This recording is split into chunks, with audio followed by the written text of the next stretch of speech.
Hi, everyone. It's great to have you all join us. We are in September. It's hard to believe it's already September. But here we are and looking forward to upcoming Labor Day weekend. Hopefully we'll generate some good tourism for our community with people with a nice long weekend. So something for us all to look forward to. And speaking of looking forward, so we've got a great panel discussion that I'm going to introduce in just a moment. But one thing I wanted to share with you before we start is, I don't know how many of you know Tim Nowak and the World Trade Center. But if you don't know Tim, he's one of the great leaders in our region. The World Trade Center manages the Sister City program. They do a lot of work in the economic development space with partnerships with other countries, providing some trade opportunities for businesses to do business here in St. Louis and for St. Louis-based businesses to do business elsewhere. And they do an annual program. Every year we have a little jostling back and forth between Tim and I about the dates because their annual program called Growing Global is oftentimes right around the same time we want to do our annual meeting with our hospitality heroes. So we've got to find dates that work for both of us, and we always do. And it's a really good program. It's usually about 700 people, business leaders in the city and county. Got a little bit of background noise. I don't think that's coming from me, but if Mark, if you could, there we go. No, I can still hear it. So I don't know if we can figure out how to mute that. Anyway.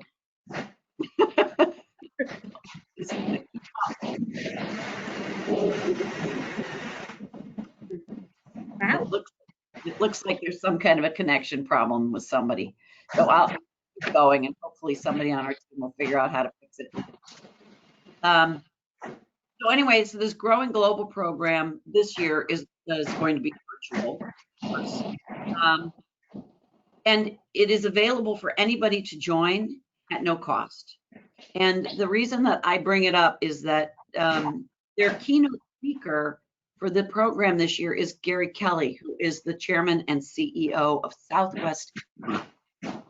And they're going to have Debbie Monterey interview Mr. Kelly. And I thought it would be helpful for any of you who want to hear what Gary Kelly has to say about the airline industry right now and travel.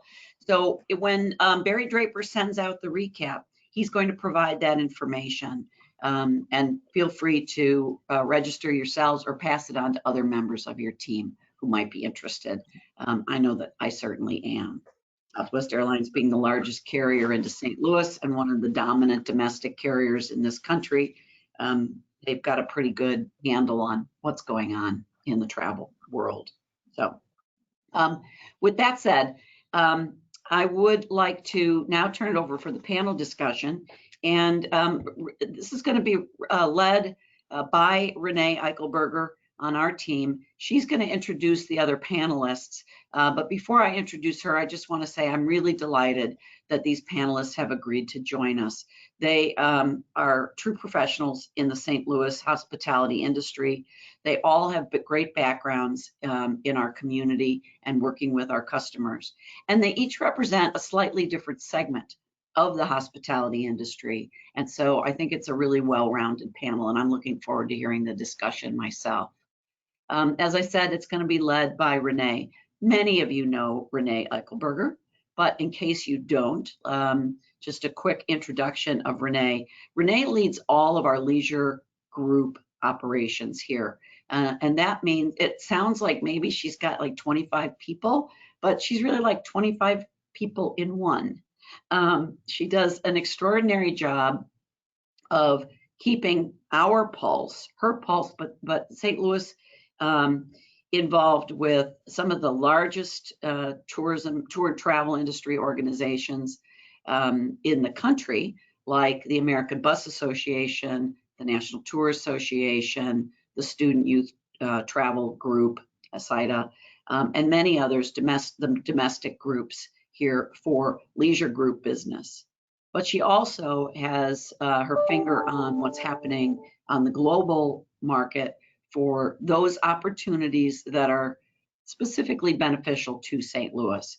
We don't have the resources to cover off everything that happens on a global basis, but we do have target markets. We know the feeder markets that and the countries that are going to provide the most international visitation. And Renee is our point person on all of that from a tour and travel perspective. So everything from World Travel Market to the Holiday Showcase in Dublin to many of the other programs that happen on mainland Europe, and working with the operators there. So she's been with us a very long time. She does an extraordinary job for us in all aspects, and I'm really pleased that she agreed to lead this panel discussion today. So I'm going to turn this over to Renee. Renee, it's all yours. Thank you, Kitty. Thanks for the wonderful introduction. In today's sales conference conversation today, it's going to be very unstructured, and our panel, like Kitty said, is very varied. We have Sarah Newell with Lodging Hospitality Management. Her intro on her screen says St. Louis Union Station because she sells multiple properties for LHM. Jill Method with Ballpark Village is with us, and she looks like she's joining us from her brand new venue over at Ballpark Village. And Jeannie Whitworth with Butler's Pantry, and many of you know Jeannie. She's been in the hospitality industry here locally for many years. And Butler's Pantry isn't the only, as we talk, marketing organization she works for, or sales organization she works for. And then, as Kitty mentioned, myself, I did celebrate my 22nd anniversary with Explore St. Louis yesterday. So, and happy to lead this discussion because I think it's really important to know how the different market segments are selling or approaching selling during COVID-19. I think things that we sold or how we were trying to do things in early COVID-19 pandemic versus what we're doing now is different. So wanted to start off the conversation with Sarah and her perspective from the hotel side of the hospitality industry and what's going on there. So Sarah, if you could. Hi guys, thanks for having me. So I think this has been a year. Obviously, we know that this has been quite the year for all of us. And I think that, you know, what Jill and Jeannie and Renee and I kind of have to say is probably a lot alike, because we're all dealing with the hospitality industry and we're all dealing with our customers. So I'll go through mine. I can tend to be a little long-winded, which my employees that are on this call will attest to. But so I'll kind of go through this, and these are things that we've found in the hotel industry have really worked. And I think the most important thing that we can do through all of this and any industry is be a partner to our clients and be a trusted advisor. So, you know, we met with some of our clients this week, and you know, we're behind the scenes formulating all these plans and pushing out Hilton's clean stay policy, and we're very confident in what we're doing and our event ready, and we're very, very confident in it. But they are not. They're not confident in anything. They're not, you know, we can push this stuff out to them, but they're not experiencing it like we are. We're in this, we've been in it the whole 5 months. And so it's really becoming a partner to them and their trusted advisor. Like, this is going to be okay, and we're going to be able to do this, and even encouraging them to talk through things that may not be at your property. So like, hey, let me talk through this with you, maybe at a different property. I can be a third party in this. Let's help, you know, because when it comes down to it, we're all in it together. That kind of leads me into the next thing, is being transparent as you possibly can. And I bet you're going to hear this from Jill and from Jeannie too. And it's just, you have to ask the client to be transparent with you, and you have to be transparent with them. And what the expectation is of the hotel, what the expectation is of the group, how you guys can make sure that you're meeting each other's expectations. And, you know, that kind of builds that trust that I was talking about at the beginning, becoming a partner, becoming a trusted advisor, and just really, I mean, we can't have any secrets right now because that's not going to get us where we need to be. It's not going to have anybody have a successful event. And I'm really glad that Eric is muted for my next, Eric Janicki is muted for my next point, is because I've done this to him, is ask every question. Even if it's the most insane question. I've asked that man some really weird questions over the past few months, just about kind of business, like, would this ever be a thing? Would this ever, is this a thing? And he probably thinks I'm nuts, but I found that that's really important, is asking those questions, because nobody's doing business as usual right now. And so if we're not asking those questions, we don't know.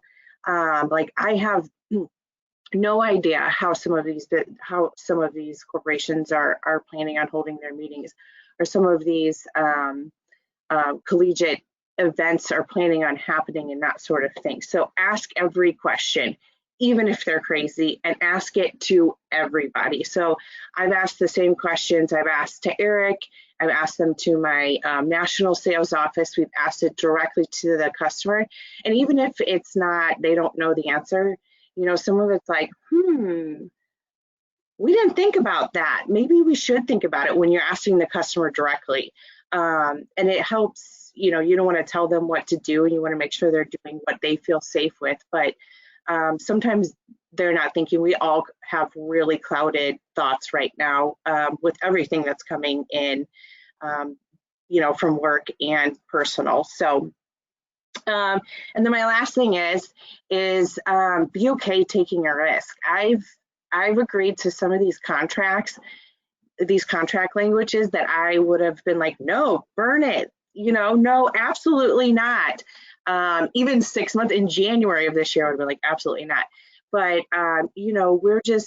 we've made the decision to take some of those risks, and it may be the wrong decision, but I'm betting it's the right decision, and I'm really hoping it is.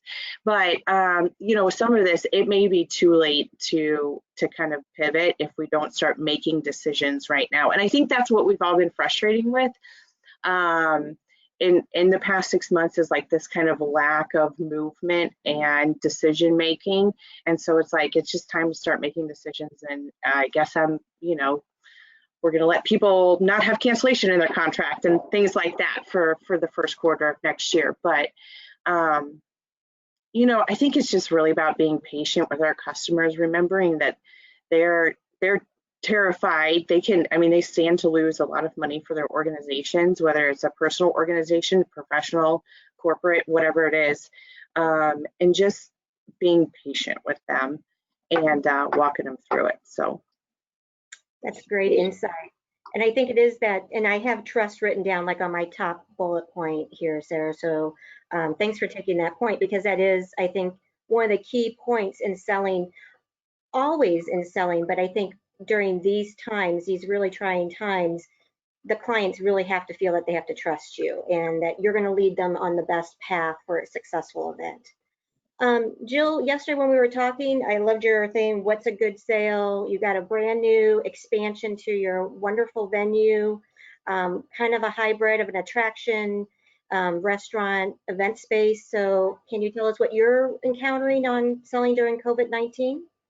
Well, we've seen group sales just drop off, and we're slowly trying to rebuild that. So our take is to just adjust, like see what the client needs, be very, like Sarah said, very transparent, like this is where we are, this is what we're doing. If you're comfortable with this, come visit us. We can give you a private area. I've given away space for like our whole second floor of the brew house. I did an event for 50 guests there to make sure they felt safe and knew that we took their safety seriously. So it's just really knowing your client. Thank goodness we all have these great relationships that we can be really honest with and just find out what they're needing. And like in opening a new venue through all of this, we're really lucky that most of it's outside. We can see people outside where they can watch a baseball game. We're finding that people miss the interaction, they seem to like being here where they're definitely easy 10 feet from the next table, but they could still be with their friends, their family, and celebrate those big milestones that a lot of us have put on hold or not celebrated.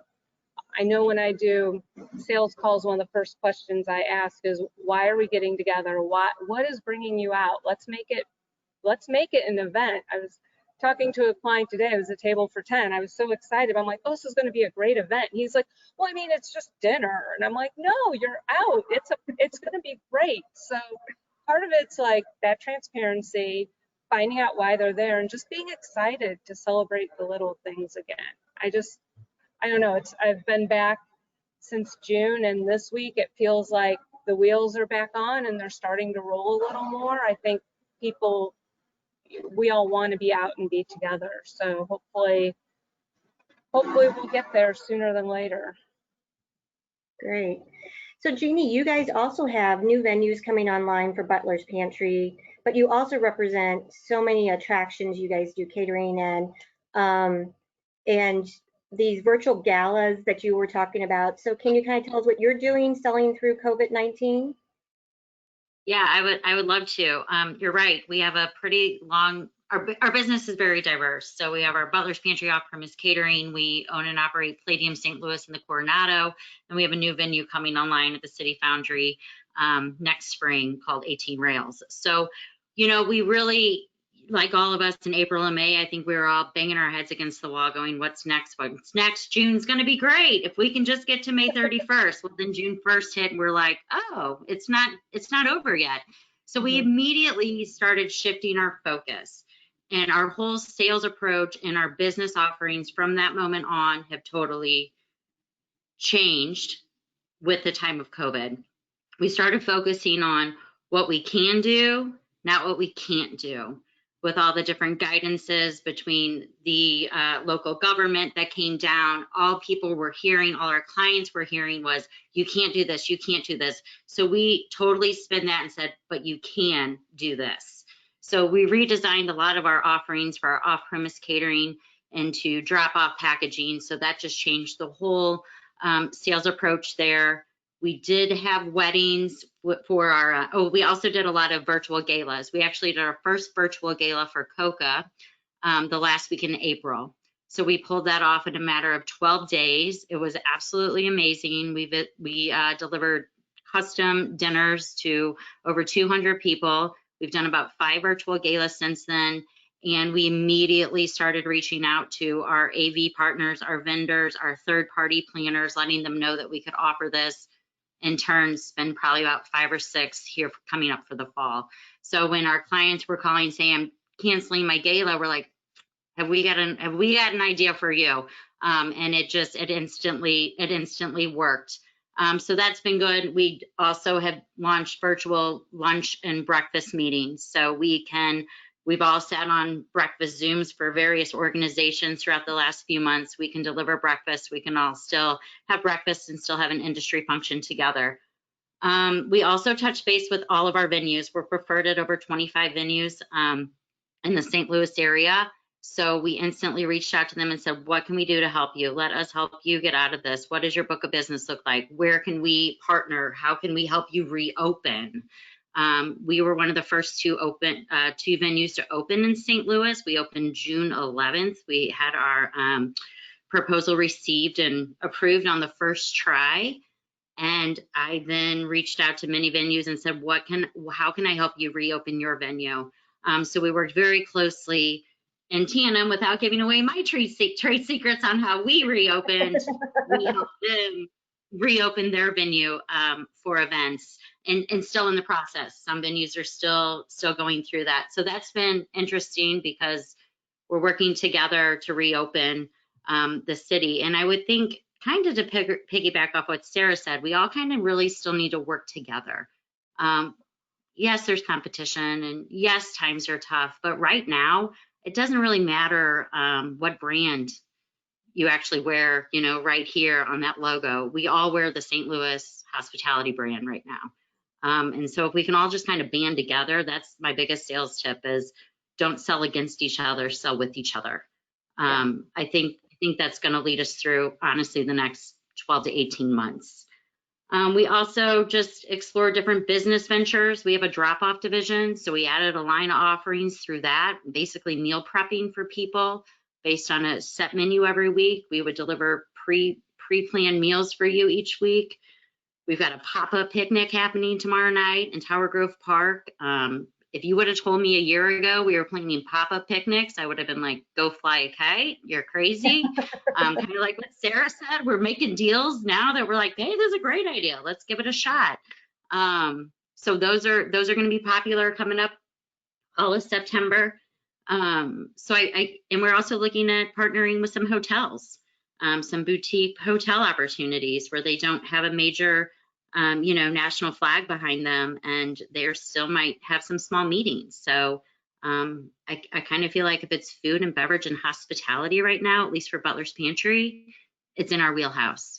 So it's worth exploring it. If it doesn't work, it doesn't work. But there's no bad ideas right now. And so you really have to think collectively on how things can work and not how they can't work. It really sounds to me like you have diversified your book of business. Like 100%. Really made you go outside those borders. And I think most of us have felt like that. At Explore St. Louis, handling that leisure motor coach market, one of the hardest things I was keeping track of, or one of the things I do before I call any client, is making sure, I call it the stalking stage. It's going on Facebook, it's going social media, Googling, finding out what's happening to their business before I ever reach out to them, to see if I can find something outside my wheelhouse that might work for them. So, we're seeing a lot of, Jill and I worked the other week on a bus group coming in. They had 30 people and they needed a big space for lunch. It ended up canceling because their in destination was unable to accommodate them. But it's amazing to think, they were coming on 2 buses. So that also added a little extra hard.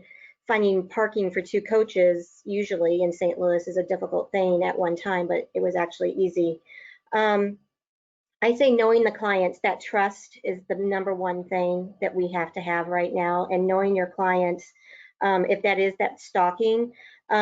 I also think that's the risk versus the positive outcome. Sarah, you said that, like, you're looking at contracts, you would have been like, no way. But the risk is worth the positive outcome if it does come to fruition. And we're all hoping things do start coming to fruition more and more here. So a couple of questions real quick. Since a lot of I know for me, a lot of the leads I generated for Explore St. Louis and the tour market came from in-face meetings, going to ABA and NTA and making sales calls.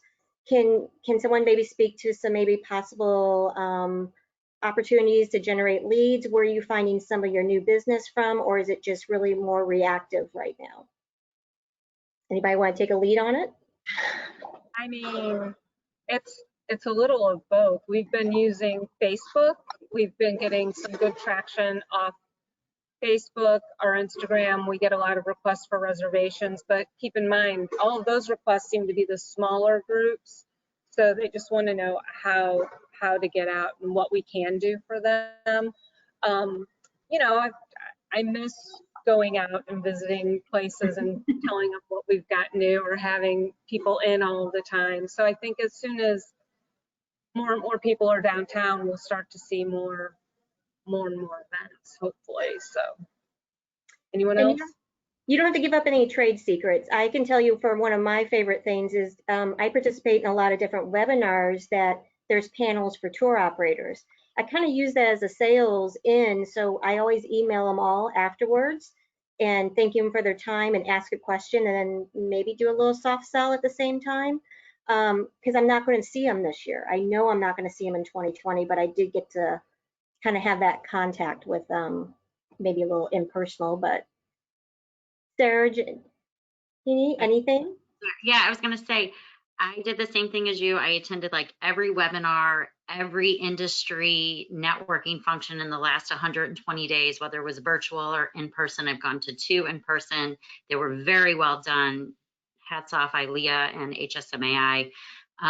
So there's a lot of value right now, and just not for my perspective, not necessarily for you, Renee, but definitely for Jill and Sarah, is just networking with people out there, because then they see you're open, you're practicing safe practices. They're saying, how is this going? How are you handling site inspections? You know, it doesn't matter if it's a property, a venue, an attraction, whatever. We all have to go through the same protocols. So I just vendors, venues, and third parties it's all coming back to who your contacts are.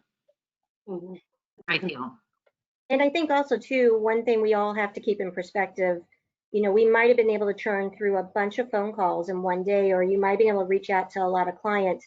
But I think that I always use that LEAP method. You know, you listen, you empathize, you action, you produce. For a sale, that empathize and that listening part today, because of COVID, is so much longer that we're really spending a lot of time with these clients on subjects. Are you guys got anything for like time management, going through clients, speaking with them? Do you have like a specific goal? I know, Sarah, you said you asked so many questions. Yeah, and you know, I think it's interesting right now. So we are, you know, we call and we want the end part of our LEAP, right? That's why we call, right? But it's that's not what our clients want right now, because a lot of them are not signing contracts. They may be like planning for 2021, 2022, and you know, we're out in 2025, but people just want to talk right now, and they'll talk to anybody who will listen. Yeah. And especially we found that like Corporate Meeting Planners Association, they want to commiserate, right? And there's no better person to commiserate with than a hotel person right now. So I think it's just listening, it's just being there. It's just, you know, I mean, we've got clients where they just want to like talk about it. They're stressed out. They don't know what to do about their and they can't go home and talk to anybody about that. Their partners don't understand. Their kids don't understand.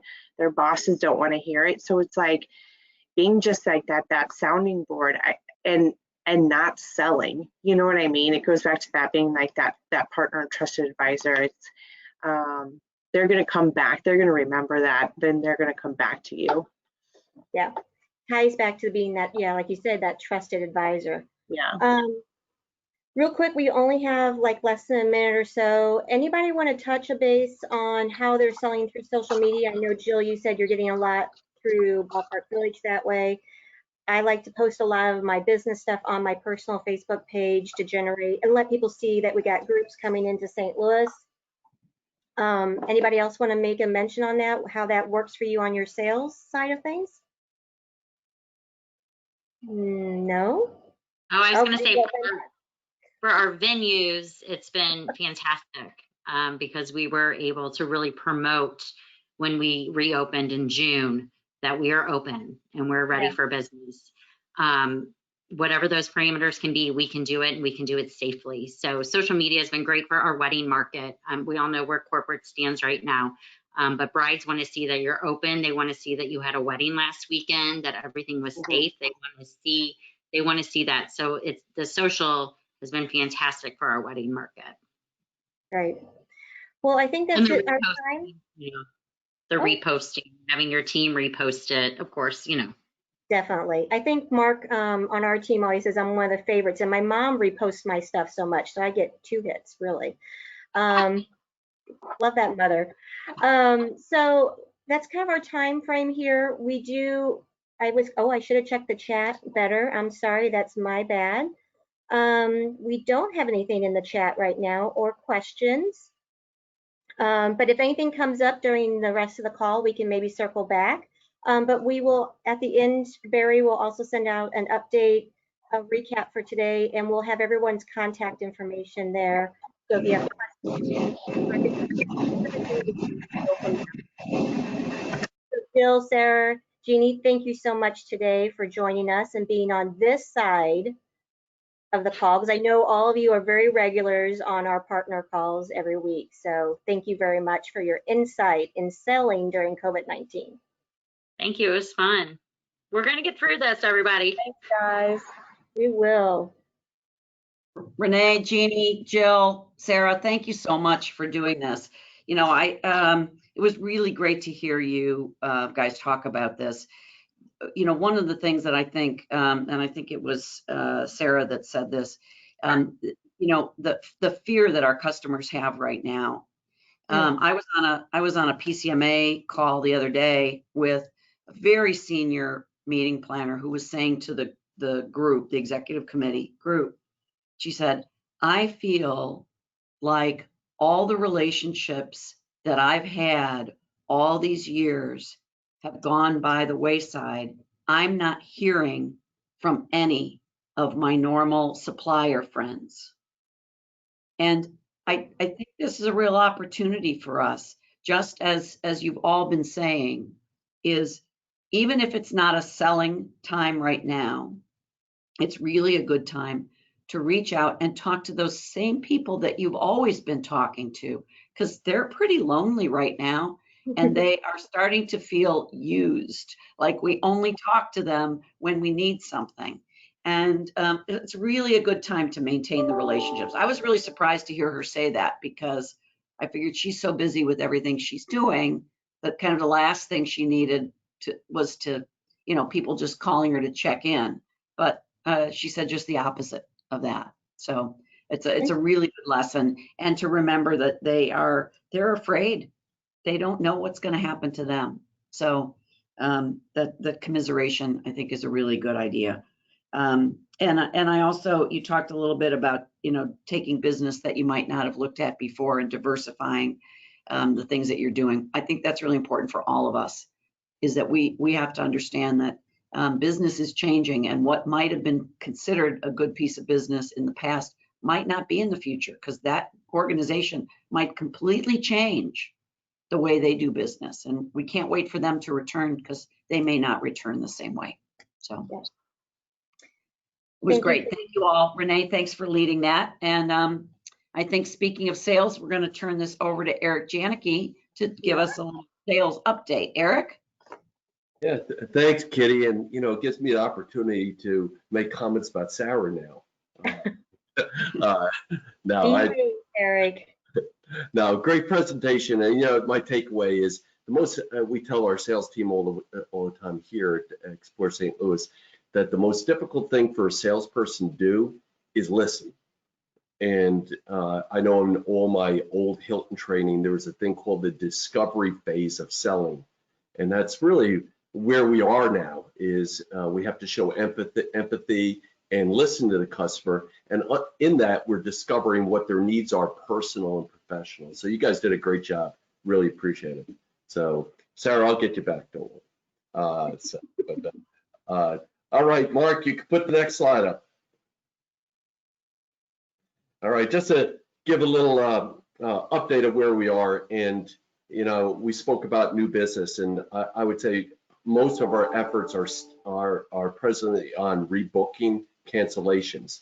So the events, now Miranda, who handles the hotel only bookings, has found success in some new bookings that were generated, but she also is doing some rescheduling as well. But for the most part with the America Center, it is a rescheduling on groups that have had to cancel or change dates. The month to date for August, we have 8 events that we've had booked a month to date of 19,000 room nights, and total CVC generate. Just to give you a little overview, what we say CVC generator is what we do as a organization, both for AC, which is America Center, and out to the hotels. Now, we don't track every booking in the hotels, either the ones that we have our hands in as to working in conjunction with the hotel partners. So I gave both the August update as well as a combined July and August update of where we are. As new leads this past week, we had 13 new leads of about 13,000 room nights. And then our center position really has remained the same through June of 2021, which is our fiscal year, which we have at the America Center about 106,000 definite room nights and about 39,000 tentatives. Majority of those are reschedules from 2020. So I will go to the next slide there, Mark. This last week we tried a new initiative. We partner with Connect. I spoke about it, which was a virtual customer event. I would say it was, from my standpoint, it's always good to have customers. We had about 18 active customers. I would say we have one strong lead that came out of it, which really covers the whole event and the success of the event. We did have a couple things that we have to work through. So what we did is we have another one scheduled, and the subject matter of it is the Future of America Center AC Next Gen. Prior to COVID, Pat Westcott, who was our prospect manager, uncovered 61 accounts that are basically going to be AC Next Gen account specific. So that's where we're going to put most of the onus on this event, which is going to be September 28th to October 1st. Also, we're going to break it up a little and make it a little bit more simplistic. We're going to upgrade the platform so we don't have technology issues. And basically, most of the changes are based on both planner feedback of the ones that participate and also from the hotel partners that worked on it. So it's a simplification. So we're excited about it. We're excited about the approval of bonding for AC Next Gen. And these are going to be new pieces of business that we're going to start contracting. So more to come on this. Mark, next slide. The TAP report just came out for the period ending July 31st, 2020. Now, this is all of St. Louis. It's not AC, it's all of St. Louis hotels. And what I did is highlighted two areas, one of strength and one of concern. The strength being 2021, we're at 110% pace. And then every odd year going forward, we're very strong. The concern is our even years are the concern years. And that goes to what Sarah and Jill and Dean were saying about being flexible. We have to look that we're going to have to show some ability to be nimble for the bookings in those periods and the months that we need bookings in those years. So what's a nice takeaway from this is that we are presently 8-year pace is 87% versus our primary peer set, which includes Nashville, at 75%. Going back to January, we were behind our peer sets or equal to our peer sets as 8-year pace. So what this shows is that you, our hotel partners, as well as the Explore St. Louis staff, have done an exceptional job of maintaining our business and rebooking or rescheduling a business that has canceled, which is a great thing. So it's call it the great consolation prize when you rebook something. So, but puts us in a great spot as we move forward coming out of COVID. So kudos to everybody in the community. Just keep it going and work together and keep listening, like Sarah says, keep listening. So and show empathy. So I will turn it over to Miss Jennifer. It's so nice to see you, Jennifer, that I don't have to look at Brian. You're muted. Watch it. Now you can hear me. I asked Brian, I'm like, do I need to prepare a little banter here back and forth with you? But you took care of it. Thanks, Eric. Nice job, and good job to all the ladies. Thank you so much for everything that you all do in the community. We really appreciate it. So kudos to all of you. I'm going to give just a short marketing update. Mark, if you want to go to the next slide. All right, AC Next Gen in the news. As you all hopefully saw last week, the city did approve the bonds for us to move forward with our expansion of America Center. So we're so excited, can't wait to get started. The St. Louis Post-Dispatch ran the story, and then a lot of our friends at our meeting publications picked up the stories as well. So here's just a few snapshots of a couple of the different meeting planner publications that ran the story that we are going to be starting construction very soon. So really, really happy about that. And we will move on to the next one. Mark. Just a little snapshot of our hotel occupancy. So since about mid to late June, we've kind of been teetering back and forth in the late, the upper 30s, low 40% range. So we had a slight uptick from last week to the week prior, which is great. You know, we just kind of keep teetering back and forth there. We're doing everything we can, just as you all are, to move that needle as much as we can. We're happy to see it's not decreasing, but certainly would like it to go up a little bit. So we're looking at more strategies we can do to help drive more demand for our hotel partners. If it makes any of us feel any better, we did look at a report today of a lot of our comp set cities, and everyone is sitting at almost the exact same percentages or below us. So, everybody, as we know, everyone's all going through this together. I know our numbers we wish could be better, but every other city is kind of dealing with the same thing. So, next slide, Mark. In our weekly website performance, we had just a slight decrease in the number of sessions and users from last week to the week prior. We've been kind of going back and forth on this the past few weeks as well. Our campaign is performing really well. We think maybe last week it could have been attributed to kids going back to school. So parents and trip planners maybe having a little less time to get on and check out, what they might be, a trip that they might want to plan. But hopefully we'll see website stats go up for the fall time period. We've got some more campaigns that we'd like to roll out to hopefully drive some more visitation to our website and to all of our partners. Next slide, Mark. So as I mentioned, our advertising campaign has been in market since June, and it is a combination of radio, outdoor, so billboards, digital billboards, and digital marketing, so social media, videos, and YouTube videos as well. So it's been going really well. We've had over 237,000 clicks to our website since the campaign began, and that campaign is driving over 50% of all of our clicks to our website. So it is working. Everything's going into that STL Passport page. So just another reminder, if you want to update your offer, or if you haven't put in an offer yet, you can do that at any time. We can make changes immediately. So be sure to send that over to me or Barry, and we'll get that taken care of for you immediately. Next slide, Mark. And here's something I'm really excited about, something that we're adding to our advertising campaign in the coming weeks. This is where I wish I could see everybody, but maybe just the panelists. Who's a fan of The Office? Yay! So as we all know, Jenna Fisher is from St. Louis. She did a couple TV commercials for us last year, which were amazing, and she was wonderful to work with. Her and her co-star, Angela Kinsey, they launched a podcast last October called Office Ladies, and it's where they go in order each episode of each season of The Office.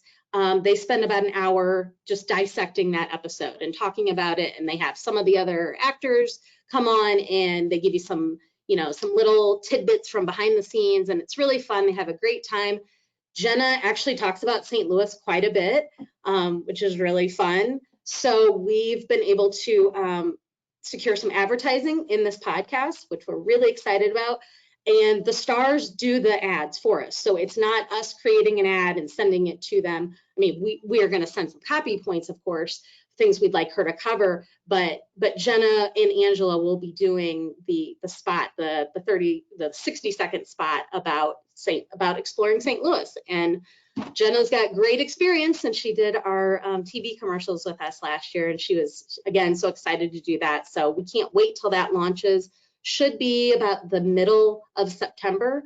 So if you haven't subscribed yet to the Office Ladies podcast, well, you don't have to subscribe, just log into earwolf.com and you can check it out and hear one of our ads about St. Louis. So super excited about that. Next slide, Mark. Just an update on where's Todd, the tourist. Todd has been all around St. Louis, and he's having a lot of fun. To date, we've had over 31,000 views and 2,100 engagements, so people answering the questions of where he is. They're having a lot of fun with it. We've had a blast getting out to all the attractions. We've got another batch of attractions that we would like to film in September. So if you'd like us to visit your venue, please let us know, and we'll be sure to add you to the list. this week we've got Ballpark Village and Cahokia Mounds up to bat. So again, really excited and really thrilled to work with Todd. Todd's also the voice of all of our radio spots that are running in St. Louis and in our outer markets, about 14 different markets within 250 miles of St. Louis. So he's been a great partner to work with. And I don't know about you guys, but I have heard the ads, I think, almost every time I'm in my car. So they are running. Next slide, Mark. Last week, we had a couple influencers come in as well. So thank you to our partners that hosted both of these people. We had Amber Gibson, who's a journalist for Condé Nast, come in August 29th through the 31st. She stayed at the Four Seasons and visited lots of different restaurants and other attractions. And her story should be coming out in a few weeks, so we're excited to see that. And then Jessica Roberts is a mommy blogger. She's actually based here in St. Louis, so we took the staycation theme. And although you only see 2 kids in the picture on the right, she has 7 children. So it was a family of 9. Thank you so much to our buddies at the Hyatt for hosting. And they had a blast. They were everywhere. They were at the Arch, they were at the aquarium, they were at the Magic House. They were all over the place. And we'll send the link to her Instagram account, but she did stories every place they went, and she'll be writing a blog in about 2 weeks that we'll be able to post on our website as well. She has over 200,000 Instagram followers, so very influential. She was great to work with. And obviously, if you're interested in maybe hosting Jessica and her family at another time, I'm sure she would love it. So we'll be sure to include her contact information. Next slide, Mark. And we have a few more journalists and bloggers coming in. September 11th through 14th, we have Jerry Nunn. He's a Chicago-based travel writer. He's written for WGN, the Windy City Times. He has a LGBT focus, food focus. So we're working right now with him to build his itinerary. But if anyone's interested in having Jerry visit your venue, let us know. And then we have 2 more bloggers coming in. We're still finalizing dates with them, September and early October. The first one is Erin Jura, and she's a lifestyle and mommy blogger, over 43,000 followers on Instagram. She has 3 children, so we'll have her visit some different attractions than Jessica and her family did, so we get a little bit different perspective, and again, have a blog from her.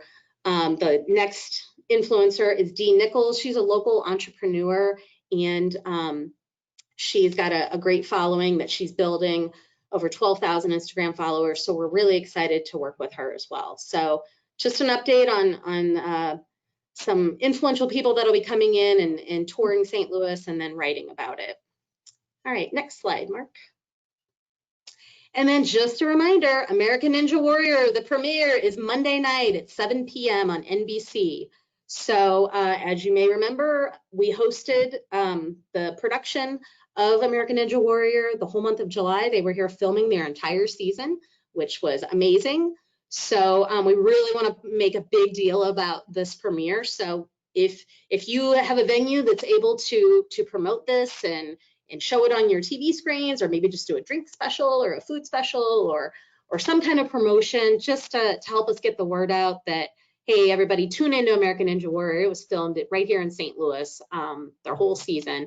We would definitely appreciate it. Again, that's Monday night at 7. And at the very least, if you want to just share it on your social media channels, we would be very appreciative. And one more slide, Mark. And then along with American Ninja Warrior, we are running a contest with Channel 5.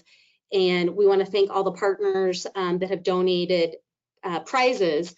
So a contest winner is going to receive tickets to the ropes course at Union Station, Climb So Ill, Go Ape, Amp Up Action Park. They're going to stay at the Marriott Grand, where the cast and crew stayed during the filming of American Ninja Warrior. And then they'll get to explore a lot of other great things about St. Louis. So that contest is running now. You may have seen some of the promos that are running on Channel 5, and then we'll pick a winner and host them here very, very soon. So really excited about that, and just glad that we have the opportunity to host a wonderful production like that. So I hope you guys all tune in Monday night, 7. And I think that wraps up the marketing update. I think that's, I'm Thanks, not sure. Jen. Take it back and over. Is it Kitty? There she is. Yeah, I think we'll just, first of all, say thank you to Jen and the marketing team for providing the information to us. It's all good and very exciting. It's great to have these writers coming in. People are not afraid to fly. And when they're flying, they're sitting, within 2 feet of a whole bunch of people they don't know. Yet the rest of us need to figure out how to do social distancing. So I'm not quite sure about the fairness of that. But we're glad that they'll get on the planes and glad that they'll come here and write about St. Louis for future travelers to consider. So that's really exciting. Do we have anything in the chat? Do we know any questions or comments? I've been checking. We just have a question. Kim just is requesting Jeannie's contact information, and Kim, we will get that sent out to you. It will be in the follow-up. So, but that is it. And questions and in chat. All right. Well, if anybody has any questions they'd like to send to us afterwards, you know where we are, you know how to reach us, so please do that. Barry will be sending out the recap, as he always does, with the information that the panelists shared with us, as well as the sales and marketing updates. And we will look forward to seeing you next week. Until then, have a great Labor Day weekend. I hope it's very successful, and I hope it's very fun. Take care, everybody. Bye-bye. Guys.